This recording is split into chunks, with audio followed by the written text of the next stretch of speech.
All right. Jesus and his disciples were beset upon by a man filled with unclean spirits, a demoniac. This man lived in the tombs and caves away from the villages. The villagers tried to chain the man on the rocks with ropes and chains, but the strength of the demon gnashed against his bonds, and he broke them, and he threw his body upon the hard and sharpened rocks. When the man came upon Jesus, he rushed forward and bowed his head, and he said, "Son of God, what would you do with me?" Jesus asked the man his name. The demoniac replied, "We are legion, for we are many." And he begged Jesus not to cast him out, and instead be cast into a nearby herd of 2,000 swine. Jesus agreed, and the demon was expelled from the man, went into the swine. The swine were driven mad and charged off a cliff and fell into the sea below. The swineherds, terrified of what they saw, went and told the villagers what had happened, and they became terrified. The man fell to his knees before Christ, having been saved from the demon, and begged to be able to be one of his followers. And Jesus told him to instead, "Go and tell others what God has done for you today." This parable appears in the three synoptic gospels of Matthew, Mark, and Luke. There's been many different interpretations of the meaning of this parable, when the earliest is in the 3rd century by St. Augustine, who said this parable demonstrated that Christians were more advanced and more sophisticated than the pagans that worship nature and the animals, and that Christians have supremacy over them. Sir Thomas Aquinas in the 13th century posited that the mission of Christians was to save souls at any cost, even if they had to sacrifice nature itself. In the secular world, René Girard posited this was a great example of how ancient man and modern man uses the theory of the scapegoat, where every society needs an other to put their hate and evil and demons. And the reason the villagers and the swineherds became afraid is because they lost their other and suddenly had to look in themselves for the demons. But in the church I grew up in as a child, a church where the Bible was a literal text, a historical document where everything happened verbatim, this parable had a very simple meaning. That demons were real. They were out to get you. The only one who could save you was Jesus. You preachy punk! I thought this show was going to be how He-Man was the devil and the worst person ever to live! Patience there, Skeletor, you know. We need to build up to that, you know. It's a marketing hook. I'm not some ninny. Do you take me for a fool? Well, you're wearing purple underoos. Style is not foolish. Welcome to He-Man is the Devil, a satanic panic tale. What follows is a series of stories from my childhood, which I've stitched together, a childhood where I grew up in a series of evangelical churches. And I think it's hard to turn on the news or read about today without learning about something new and awful, the religious right and the Supreme Court they've taken over and all these horrible things they've done, right? It's hard to escape it. But they've been at this for a while, right? And to some, it seems, their philosophy seems hypocritical, like how can you be pro-life but do nothing for a child after they're born? And for someone who grew up in this world, it's quite simple to me. They don't think in the same logical levels that you and I do. They are thinking about an afterlife, an apocalypse where the Christians win and everyone else loses, and everything they do now is to work towards that afterlife, everything else be damned in that thing. And growing up as a kid in this world, I believed that hook, line, and sinker. It was very part of my soul, my being, my makeup. I heard this theology over and over again through the radio. Jerry Falwell, Dr. James Dobson pumped through the house in my family home. And I knew as a kid, all the people who didn't believe the same things I did, they'd be made to know the truth when they die and go to hell. That was a for sure thing. But if that's how I was then, how did Kyle, young Kyle, get to be the person you see on stage now telling a different story from that faith-filled kid 40 plus years ago?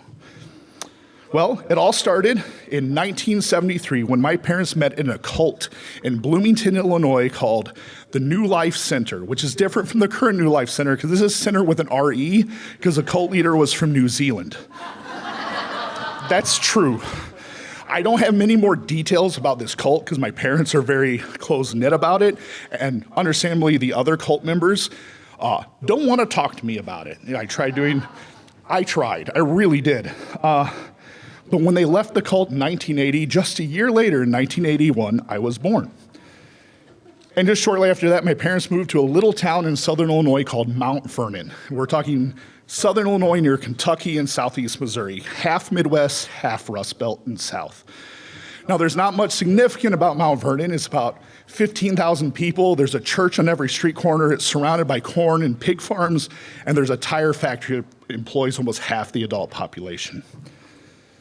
But in 1980s, in that early 80s, my parents and former cult members from New Life Center formed a new evangelical right-wing church they called Christian Fellowship.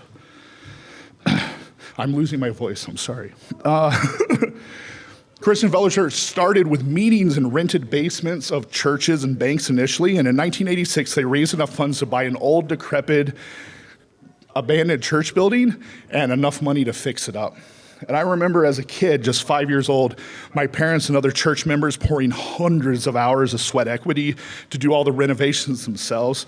I was 5 years old in the basement cleaning brushes with paint thinner, inhaling who knows how much mold was in that basement. But at the end of it, they fixed it up really well.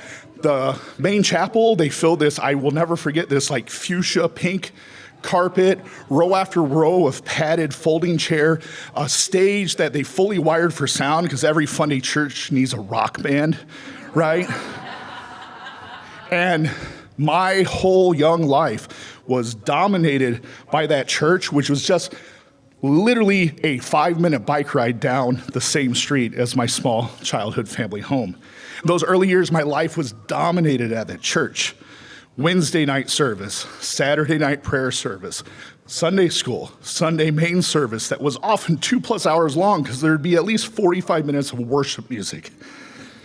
Vacation Bible school, weekend baptism picnics, usually at a catfish pond. It's a Southern Illinois thing, I don't get it. But my whole life was dominated. My early years of childhood, basically church and home, church and home, church and home, nothing else. To top it all off, my parents made the decision to homeschool me and my sister, just 2 years younger than me. My mom claims and insists to this day, sincerely, and I believe her, she thinks this, that it was to prevent us from being bullied in school because she said she suffered horrible bullying. I have no reason to doubt she suffered it. But I have a hard time believing that was fully the reason because it was also used to really enforce evangelical doctrine, things like young earth creationism and listening to hours of James Dobson and Jerry Falwell. Now, our form of homeschooling involved a real big focus on the phonics and reading, and kind of math and science were kind of an afterthought. And all our textbooks were like hand-picked homeschool evangelical texts because the homeschool community is dominated by a couple of organizations that are very right-wing. Now, I showed an aptitude to read at a high level at a very young age. Turns out, in my adulthood, after getting diagnosed with autism, it was hyperlexia. But back then, you're just a genius and gifted. But the result of that means my mom spent most of her time tutoring me directly and largely ignoring my sister because she wasn't the star pupil. Never matters, she's literally 2 years behind me in development. That's probably the main reason why. But I did have one bright, shining spot in my homeschooling. That was our weekly trips to the C.E. Brim Memorial Library. It's a beautiful Carnegie library built in 1905 that has been renovated multiple times and still stands to this day. I visited it this year. It's gorgeous. I can close my eyes and I have the remembrance of the smells of the old paper in the periodical section, the rubber of the slip-proof coating of the stairs, the wood finish of the card catalog, yeah, I'm that old, and the fish tank, the giant fish tank they had in the children's section in the third floor. I spent as many hours in that library as my mom would let me. And I checked out every book I can get my hands on, because that's the one thing they didn't censor was books. And I read everything from social sciences, classic literature, biographies of leaders and athletes and everything. I absorbed all of that knowledge because it was a window to a world that wasn't my evangelical fishbowl. Now, the book I checked out the most often and was my very, very favorite. If you remember the old days, you'd stamp the books and it'd have your library number and the stamp. At one time, I had filled the entire card front and back. There was no other person who had checked out the book. It was the Marvel Comics Omnibus. It was a green hardback, I won't even forget it, with gold leaf lettering, and it was full color, glossy reproductions of early Stan Lee and Jack Kirby comics of the origins of the Fantastic Four, Spider-Man, Thor, and Doctor Strange. It was awesome because I saw this world where these people had powers to make the world a better place and save them without telling children what to do in indoctrination. Notably, there was no stories about Professor X or the X-Men. Marvel Comics? When will you get to He-Man? Enough of this dilly-dallying. Moving on. So books were easily my best friend in my early childhood. And while there were other kids at church that I could have been friends and interacted with, that thing my mother feared about happening at school, bullying, happened at church instead. As two brothers who were the sons of the most powerful the head deacon of the church targeted me as their number one enemy because they didn't like the fact I was smarter than them and always had a book under my arm. And no other kid there dared befriend me, because if they showed that, then those two boys who were bigger and stronger than the rest of us at the time would pick and beat on all of us. It was very common to me. I knew the feeling of having the wind knocked out of me from a strong punch to my sternum by the age of 6, and it happened weekly. And I remember the taunts, and the taunts now are very silly because the things they are upset about me are things I take pride in now. Know-it-all, smarty pants, book nerd, stuck up, because I was also prone to do things like raise my hand and correct the Sunday school teacher because I actually read that section of the Bible and they did not. And all this bullying happened just because I was a smart kid who was well-read, and that was a threat to them. Okay, good grief there. Enough with the religious trauma already. On to He-Man and his devilishness. Skeletor, I hate to break it to you, but this kind of whole show is religious trauma. And this next section of the show is the main reason I gave the content warning in the beginning. Many kids in the past, many adults today are familiar, all too familiar, with spanking being used as a form of punishment to correct behavior in children. To my parents, who believed in a literal interpretation of the Bible, it was scripture. Proverbs 13:24 in the New International Version goes, "Whoever spares the rod hates their children, but the one who loves their children is careful to discipline them." Now, I can tell you my fundamentalist parents really knew that first part of that verse front and back verbatim without looking at a Bible. They're always conveniently forgetting the second half. And their very literal interpretation of the Bible meant they use actual dowel rods to spank us with as young children. We're talking 7 and younger. And to this day, every time I'm working on a theater project or cosplay or at the hardware store, and some well-meaning person who picks up a dowel rod and the natural inclination is to go Errol Flynn or Jedi, I flinch a little. Why play Jedi when you could play Skeletor, fools? That's an excellent question. Luckily, the dowel rods didn't last for too long because they kept breaking. It was too expensive for my parents to replace them.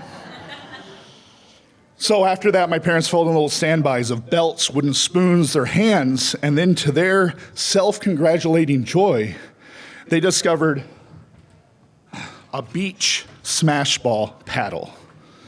And if comedy is tragedy plus time, it is kind of funny that a beloved family game was used as an object of corporal punishment. but that irony was probably very lost on my parents back then. My parents worked as a team to enact the spankings on me and my sister. Typically, my mother, when we were home and homeschooling and misbehaving as kids of that age often do, she would warn us, and eventually we crossed the line and said we'd be due X number of spankings when my father came home, and then he would execute the sentence. Most of the time. Sometimes there's something in my mother that would snap, and she'd just become filled with rage. And she'd grab us kids by the scruff of our shirt, throw us on the bed, and unleash a series of blows on us. And she was so filled with anger, she'd often miss our backside and instead hit our backs and our lower legs as well. Fortunately for my sister and I, my mother never really did much damage in that because she was a fairly weak person because of a lifelong battle with endometriosis. I bring up her illness, not as an excuse or anything, but it illuminates this next story. So, fundamentalist people like my parents believe in having lots and lots of kids so they can outpopulate the unbelievers. The 18 kids and counting people, they're religious freaks, by the way, and scary. That's why they have so many kids. My mother, endometriosis, really couldn't have too many kids. It's physically hard on her, but she was down to try any experimental medical treatment to try and fix this. And this is the 1980s, when women's health care was just really good for women. And she shopped to different doctors until she found one that was willing to try an experimental hormone therapy that she had read about that used high doses of testosterone to supposedly slow down the growths and cysts in her uterus and ovaries. And I don't know how long she was on the medicine, but I know when she stopped and why.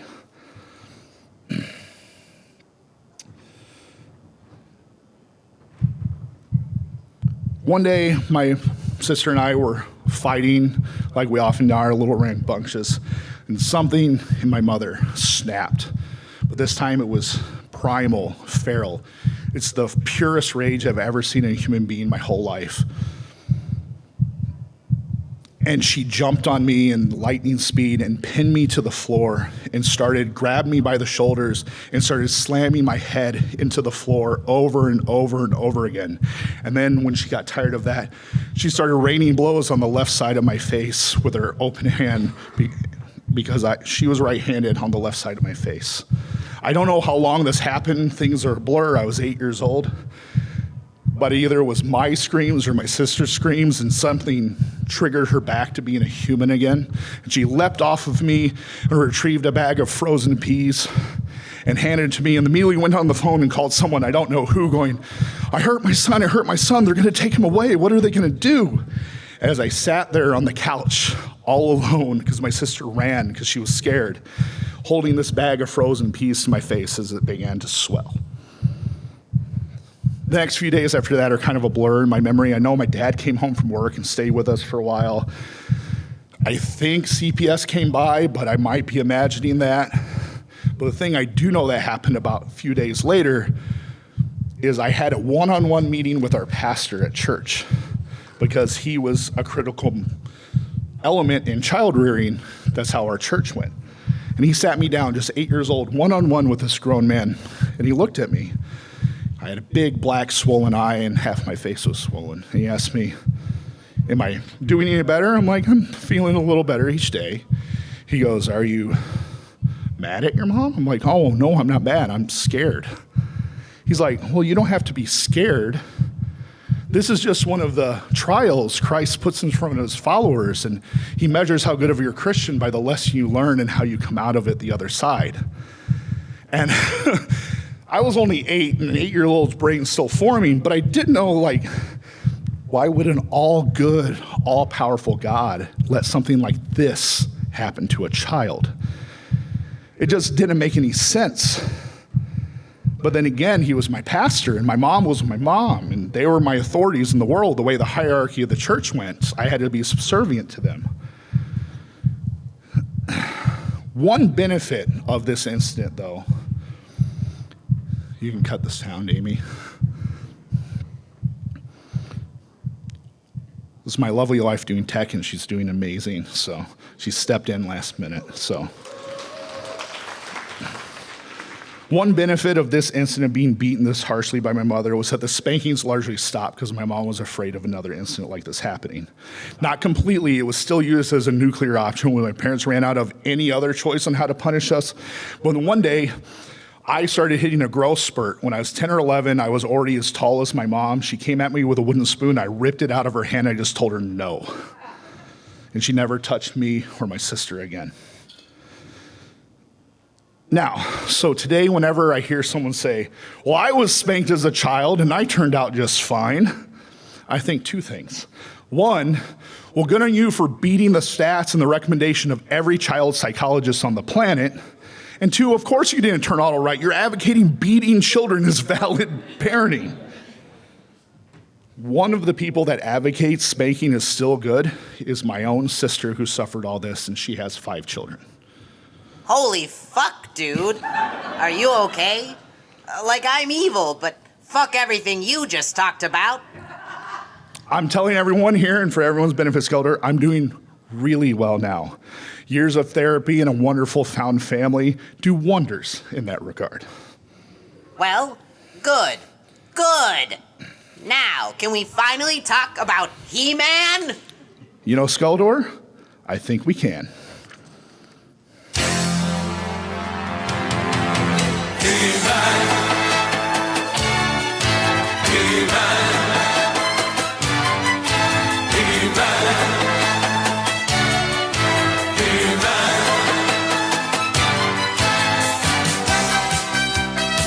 All these years, I still remember every word to that song. He-Man and the Masters of the Universe was an animated TV series produced by Filmation that debuted in 1983. It was based on the Masters of the Universe toy line from Mattel, which debuted in 1982. That's correct. For those of you following, the toys became before the TV show, meaning the show was just a 22-minute colorful commercial filled with violence and hunky muscle dudes. I'm sure that didn't awaken anything in viewers. Whatever they got to tell themselves, buddy. Now, the violence in He-Man, which was new, it was something that Reagan had repealed, and you could show violence in kids' cartoons, still primarily had to be fisticuffs. So that means He-Man consistently meant mostly naked, harness-wearing He-Man would wrestle and grapple with other mostly naked harness dudes, often with his pal Fisto, who fisted people. Wow, dude, that's not subtext, that's just text. No wonder fundy parents thought He-Man was the devil. You know, Skelter, you'd think that the accidental homoeroticism, blatant consumerism, violence would be very valid reasons any parent didn't want their kid to watch He-Man. But for fundamentalist parents like my own, the problem was the occult. Wait, really? Yes. How can something so cheaply made and dumb have anything to do with the occult? Well, Skeletor, enter the Satanic Panic.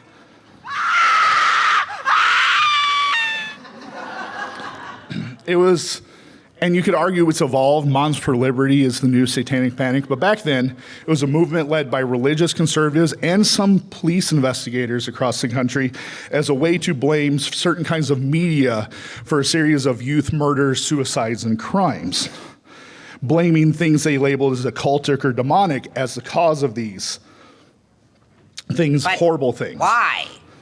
Well, the short answer is it was a scapegoat.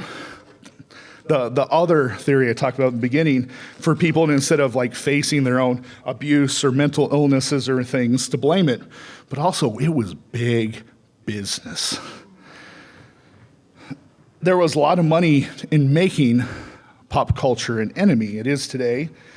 And back in before the internet, the way they did it is often traveling preachers would get paid an appearance fee to come to churches like my own and give a sermon about this newest evil that faced their kids and how you could fight it as a parent. And they made good money, and they sold books and pamphlets and VHSs and everything. They were true modern-day snake oil salesmen. And I'm going to give you an example of a speech, and if you went to an evangelical church, I'm going to really channel one of these preachers, fair warning. And it would go something like this.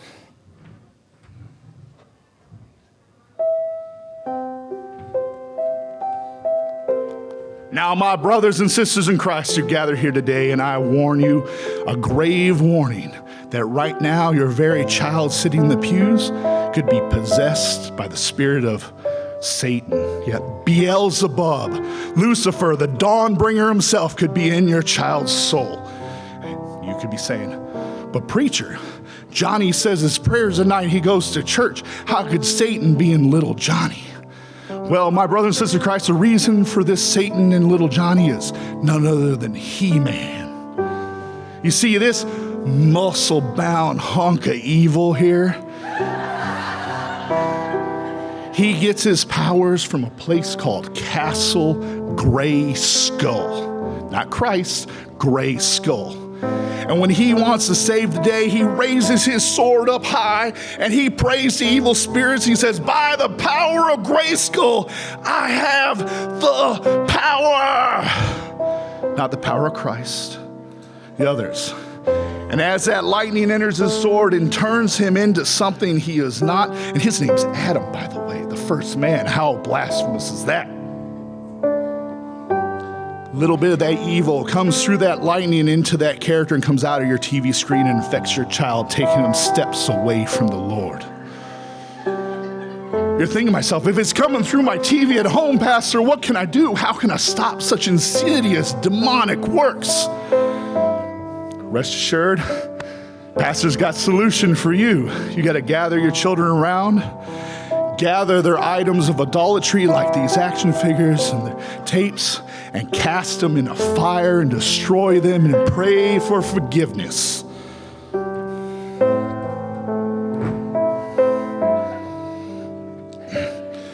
So, now we know that. Let us pray. And as we pray, our ushers will bring around an offering plate. If you feel in your heart that this mission I have to save the children is worthwhile, please donate as much as you can so I can carry this word from one church to the next, saving as many children as I can.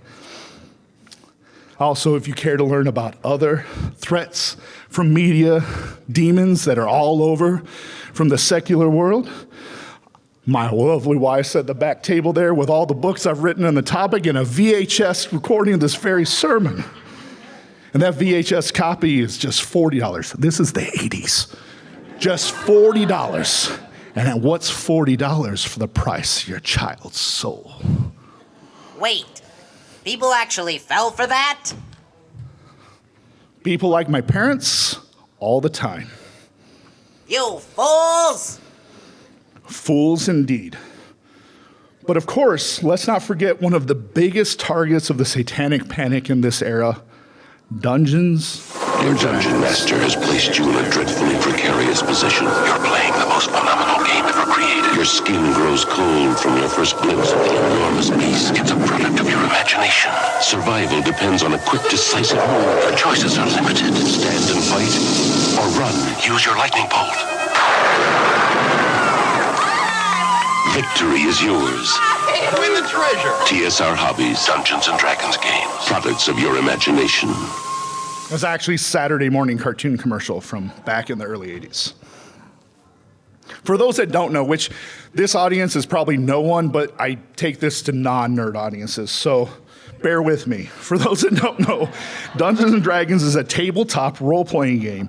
In short, it's a group of people that work together to tell collaborative stories where they take the roles of warriors, wizards, heroes, and another player takes the role of the dungeon master, who's the arbiter of the rules and the grand storyteller, if you will. And then you use a series of charts and dice to have some probability and everything to figure out any conflicts. Essentially, it's improv and math. Now, the Dungeon Master, oh, by the way, Dungeon Master, I know it's not having anything to do with the kink community, but there is overlap between the two. But here in the context of 2024, Dungeons and Dragons is as mainstream as it can get, right? Celebrities play it on Twitch and YouTube all the time. There's a major motion picture of $200 million budget that didn't suck and starred Chris Pine, right? It's as mainstream as you can, and most people and parents just think it's the nerd thing. But back then, it was taboo. It was awful. Parents across the country would burn books, D&D books all the time. And how that got that way, here's a brief history of early D&D for those that don't know. So, it was first published in 1974, designed by Gary Gygax and Dave Arneson. Dave Arneson, a Minnesota native. He actually did a lot of playtesting right at the U of M. By 1984, this game had sold over, just the player's handbook, that book alone had sold over 3 million copies, and players were all over the world. But this manufactured controversy really soon followed.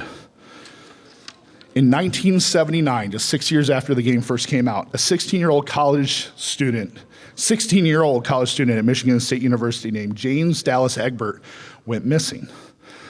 The cops couldn't find him because they, tried for a day. And his parents hired a private investigator to try and find him.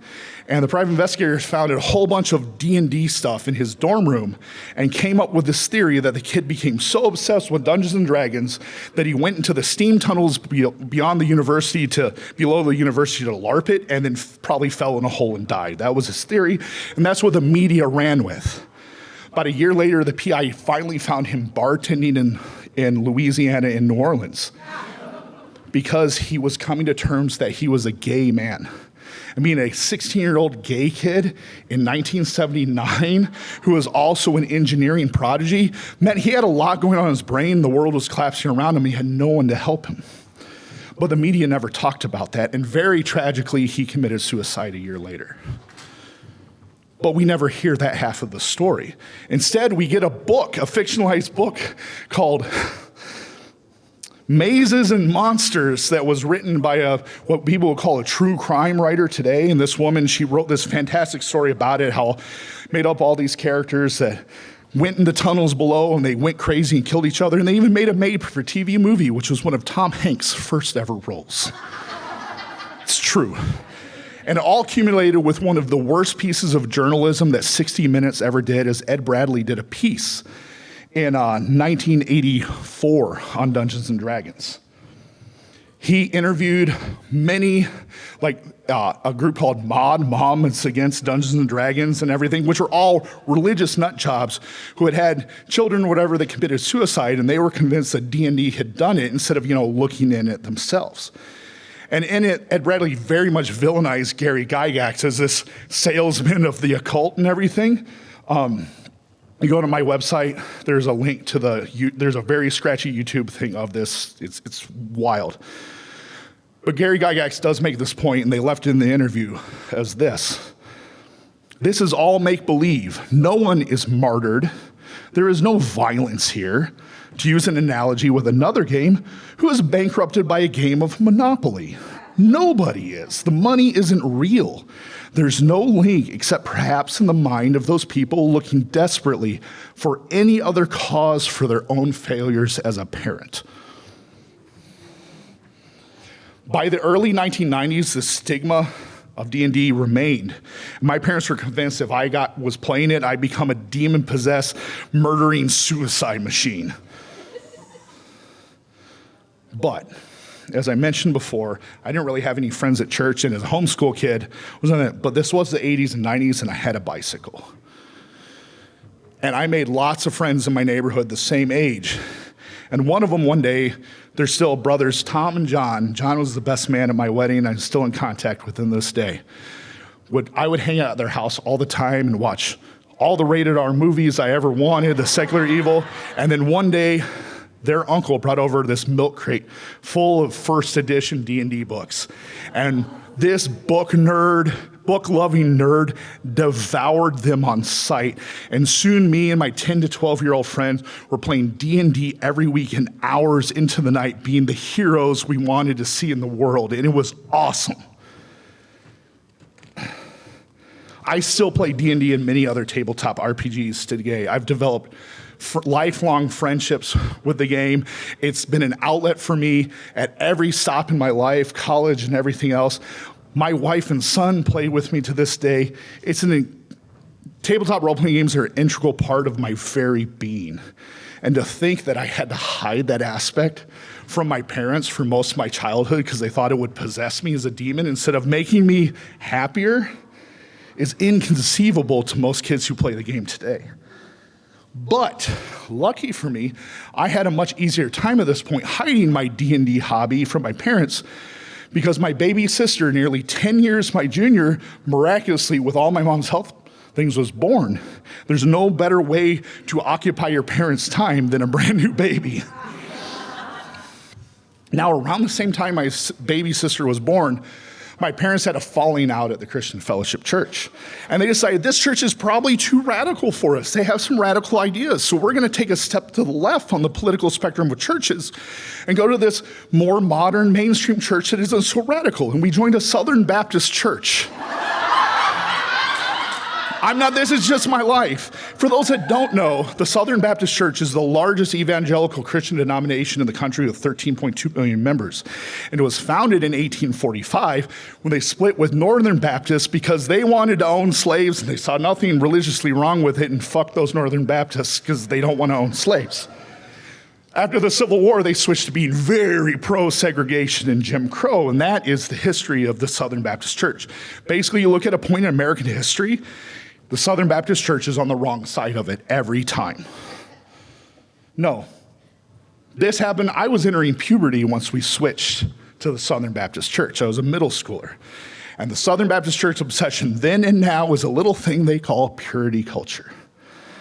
And for those that don't know what purity culture is, if you've been blessed not to have your life tainted by it, purity culture, to sum it up very crudely, it is a religious theology, not just the Southern Baptist, many, but basically to say any form of sexuality that isn't a married man and a married woman having sex to have a kid is sin. And they're all equal sins under God's eye, whether that's premarital sex, sexual assault, homosexuality, you name it, those are all equal sins at the same level. Yeah, premarital sex, sexual assault, in the eyes of Southern Baptists, many equal sins. Those of us that understand things like consent, that's insane, right? And the reason this is bad, to illustrate, in May of 2022, the Southern Baptist Church, upon pressures of victims groups, released a 205-page long report with over 700 pastors and other church-affiliated personnel who had had credible either convictions or accusations of sexual assault, and the vast majority of their victims were children. It's not the drag queens or the trans community getting the kids, it's the preachers at those damn churches. The only reason they released the report is they had so many lawyers up their ass on it, and now the Department of Justice has started an investigation. Now, the Southern Baptist Church claimed they released the report because they wanted to clean the air and have more transparency and start the process of healing and atoning for things. But as my philosophy, as long as they hold on to a philosophy where they say premarital sex and being gay is an equal sin to sexual assault, they will always have these problems because their theology is rotten to the core. Now, still at this point in my life as a Christian, in spite of the bullying, the purity culture, the hiding my love of Dungeons and Dragons, which made me happy, I still was a fervent Christian. I still believed in the end time shit, and then when that was all evolution, everything, I was still full bore. I'm still 12 years old. Indoctrination is a powerful thing, friends.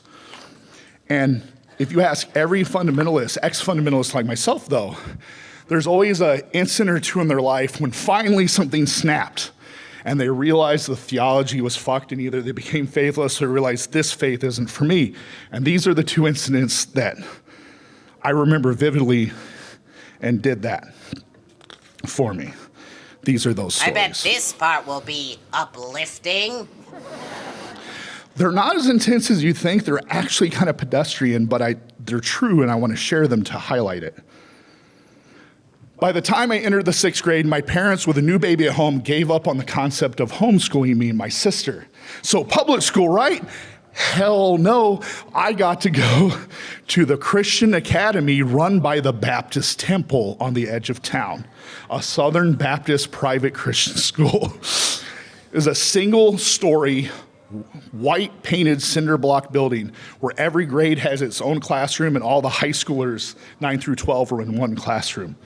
They had one teacher teach you every subject, and these teachers had great credentials in things like youth outreach and seminary from Liberty University and Oral Roberts, just the best academics you can find.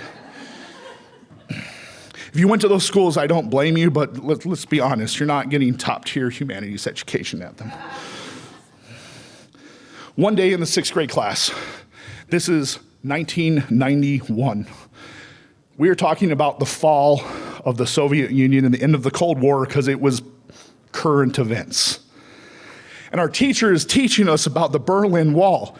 I'm a history buff. I got a BA in history. That's what I loved. I'm like, oh, I've read like 12 books on this. Let's go. I know this stuff. And he explains how the Berlin Wall is a giant wall between the entire East and West German border. Some of you already know where this is going. I raise my hand and go, excuse me, Mr. Brown? The Berlin Wall doesn't split East and West Germany in half. It splits Berlin in half. That's why it's called the Berlin Wall. And he said, no, you're wrong. I'm the teacher. You're the student. Please be quiet. I stood my ground. And I was sent to the principal's office. The principal was also the pastor of the Baptist church that administered the school. So this pastor sat me down and I explained my case. I pleaded my case. He said, I don't care if you're right. You usurped and undercut a leader of the church, and that is not to be tolerated. If you keep insisting you are right, I will contact your parents and we'll have you expelled from the school. Now, as much as I hated the school, I hated the idea of homeschooling again more. So I shut up and I took my detention for the next week. Incident 2. In 1995, the Southern Baptist Convention finally passed and authorized with enough majority of churches to formally and publicly apologize for their past role in being pro-slavery and pro-Jim Crow segregation. 1995, less than 30 years ago. People who were born then still have working knees, okay? But it wasn't just the Southern Baptist Convention did it, but then the way these big church denominations work, each individual church then had to have an open hearing to vote and pass the resolution. If they didn't, they get kicked out of the actual convention. The Methodist Church is going something similar because half the Methodists think gay people are great and other half of them don't, and the church is splitting over that, for example. But the vast majority, I'll credit the Southern Baptist churches in this, the vast majority of Southern Baptist churches in the United States pass this resolution without incident and use it as a way to invite black members of their community and other churches and just celebrate, we finally got something right, let's have a good time. But in my church in Southern Illinois, that wasn't the case. One after one, elderly white members of the church lined up at the microphone because it was town hall style. And they railed in something that's not unfamiliar you'd see maybe at a school board meeting today with certain members of our community. And I heard things as a kid who had read probably at this time 50 books about the civil rights movement. I don't know why we're apologizing about this. My ancestors didn't own any slaves. Or what? We know Martin Luther King solved racism. This isn't an issue. Or if we teach our kids this history, they'll hate the church and leave. And just imagine various iterations. You've heard it before over and over again. And me, history buff, book nerd, knows every one of them's wrong and a liar. And that is when I finally snapped in my head and know, this whole church thing, it's nothing as a way to control others, tell them what to do. And I was done and ready to be done with Christianity, at least the form I grow out, and move on. I'm only 14. And sadly, kids don't have much choice on whether or not they go to church or not. And I wasn't out that easy. Please, tell me the next part is a happy one. Sure, this next part's a happy one, Skeletor. Why don't I trust you? At this point, the track record. You truly are a villain. I like you. When I was 16, And I got when you're a rural country kid, you get a driver's license at 16. I know some city folk don't understand that, but we did. And I got my own car, the hand-me-down 1984 Oldsmobile station wagon, faux wood paneling and all. It wasn't pretty, but it was freedom. And the first thing I did on my 16th birthday was drive on the other side of town as far away from my church as possible and got a job at the local Arby's. This is true. I can't make this up. And I made sure, I told the manager, it'd be really great if you could schedule me to work every Sunday morning so I could just go, I'm sorry, I can't go to church. And this gave me the room to finally breathe and start being myself at 16 years old. That is nice. And sad that working at Arby's is a good thing. You know, free curly fries has never been a bad thing, though. I'm going to backtrack just a little bit. Just a few years before I turned 16, in the 8th grade, my parents relented and let me and my sister go to public school, finally. 8th grade. Now, that first year of public school was rough. Here I was, an undiagnosed autistic ADHD kid who had never had formal academic structure that either wasn't homeschool or weird-ass Baptists. So I was essentially a feral child because I didn't understand constructs of like asking permission to go to the bathroom or who the hell eats lunch at the same time as everyone else? Or what do you mean you can't just correct the teacher without raising your hand? They're wrong. That first year I was basically a feral student, but my standardized test scores were through the roof because I was so well read. So instead they just put me in detention, taught me how to be a student. Now, after that first year, which was really rough, high school, I began to thrive. So even though in a small town, there was one big high school for the whole county. So it was a big 1,300-person high school, big enough that you didn't get bullied and you could just find your own group. And my group was the kids from the neighborhood I played D&D and rode bikes with. And we formed the Reading and Games Club at Mount Vernon Township High School with the great Mr. Spaniel, one of the chemistry teachers. Mr. Spaniel was a big sci-fi nerd. He had 4 bookcases full of paperback science fiction and fantasy books, and we'd stay after school to read books and play BattleTech and Magic the Gathering and D&D. It was freaking awesome. And I threw myself into every other extracurricular I could because it wasn't church stuff. I did the tech for children's theater, youth and government, worldwide youth and science and engineering, the Trivia Bowl Club, where I was one of the best in the district and lettered 4 times in academic bowl, not actual sports. But high school gave me that freedom to pursue things that didn't revolve around religion, or evangelical theology, and I began to thrive, and I was happy. School, I love school because of that, because it wasn't church.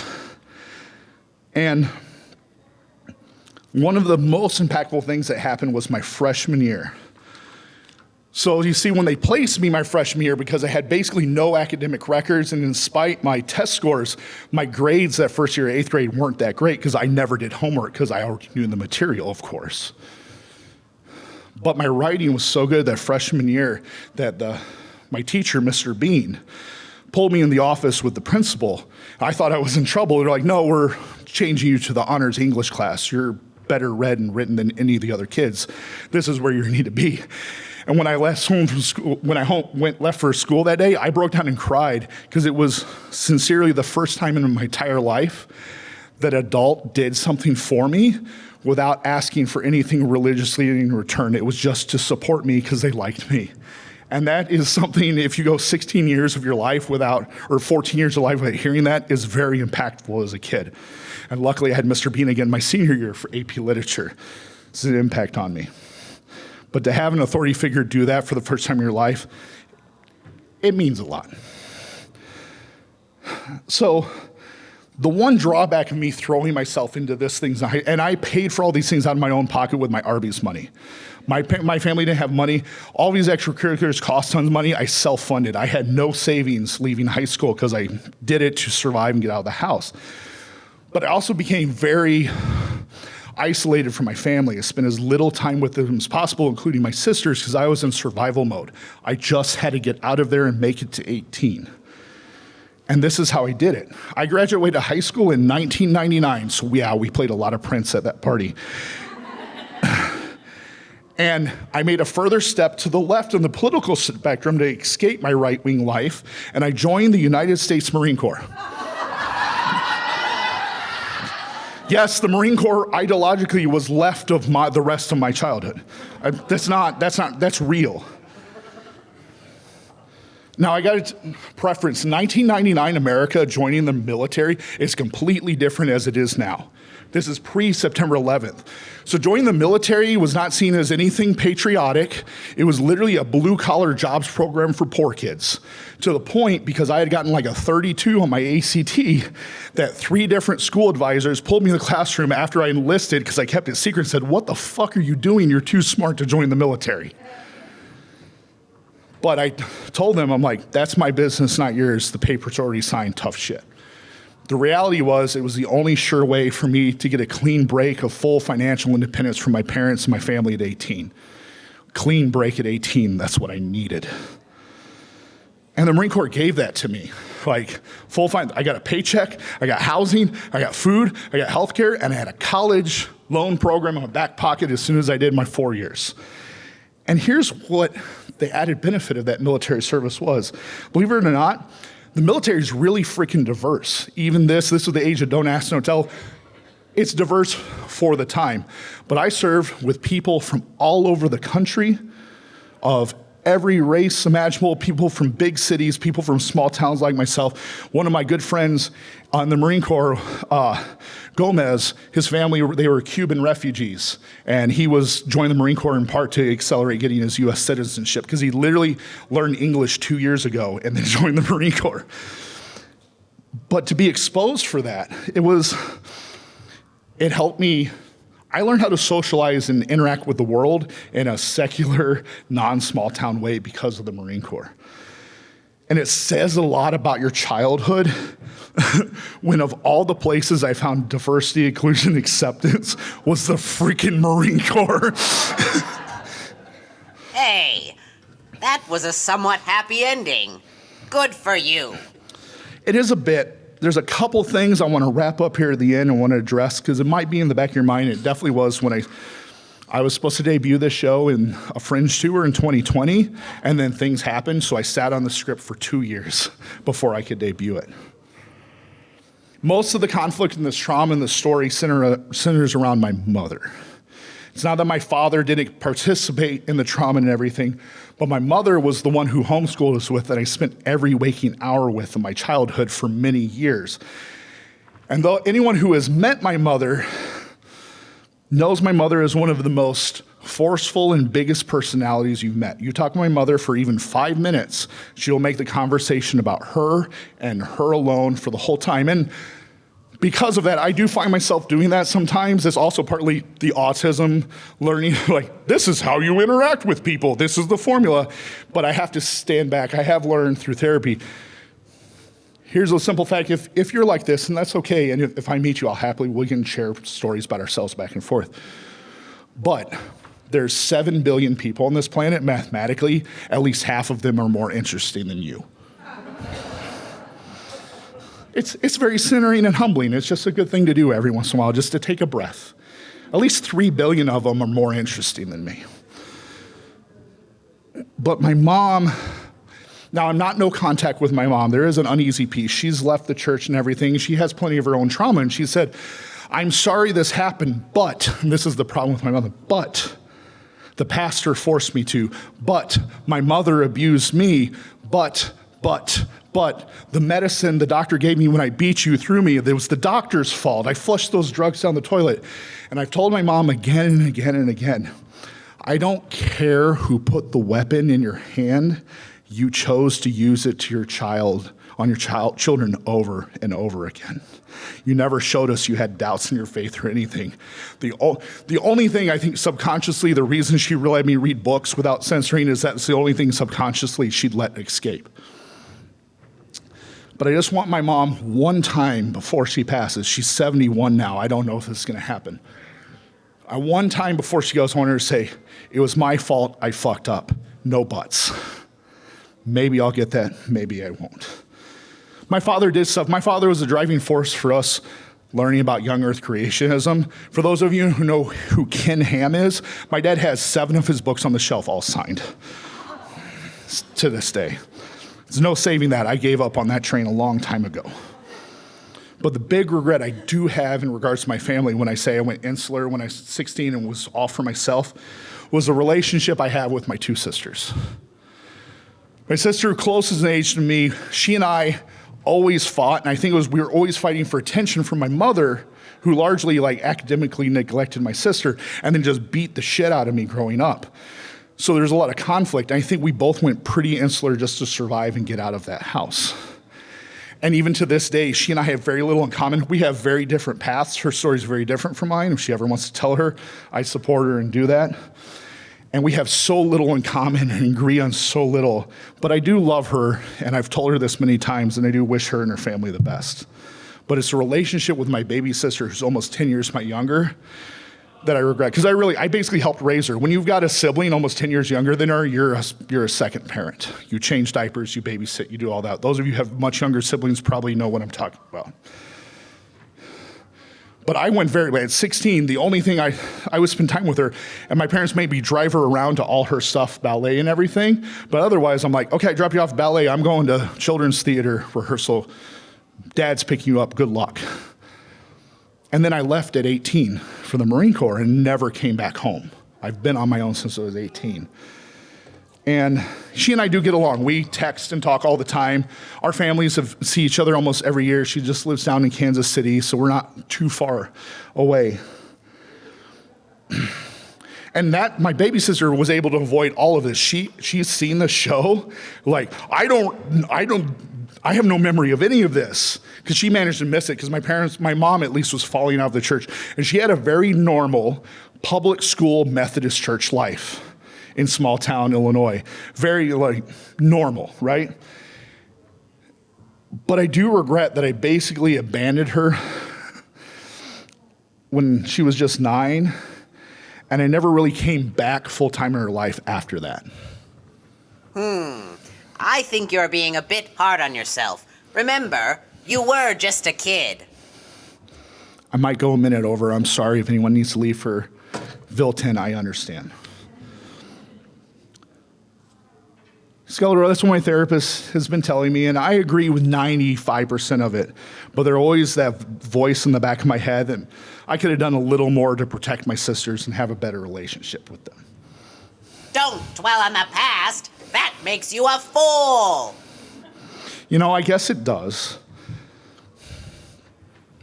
To bring it home, my hope with the reason I did this story, this show, is if you look around in the beginning, the religious right now is a juggernaut in America. They're one of the most monolithic and unified political forces, voting blocks in the country, and sometimes it feels really hopeless, right? And I want you to leave with a little hope today, because if I got out, everyone else can. Because honestly, the people that the religious right hurts the most is not those of us out. They hurt us, they hurt the people in the church, primarily the children in it who have no choice but to be there, right? And so it's very easy on social media to mock and make fun and ostracize those groups. But I want to offer kind of a punk rock way to do it. Because in a world where selfishness and cruelty and meanness is kind of the norm, being kind is punk as fuck, right? So if I was saved because a librarian offered me the right book at the right age, which happened many times, many books became my favorites because the librarian gave them to me, or the neighborhood kid invited me over to watch Terminator and play Dungeons and Dragons, or I got asked to do tech for children's theater.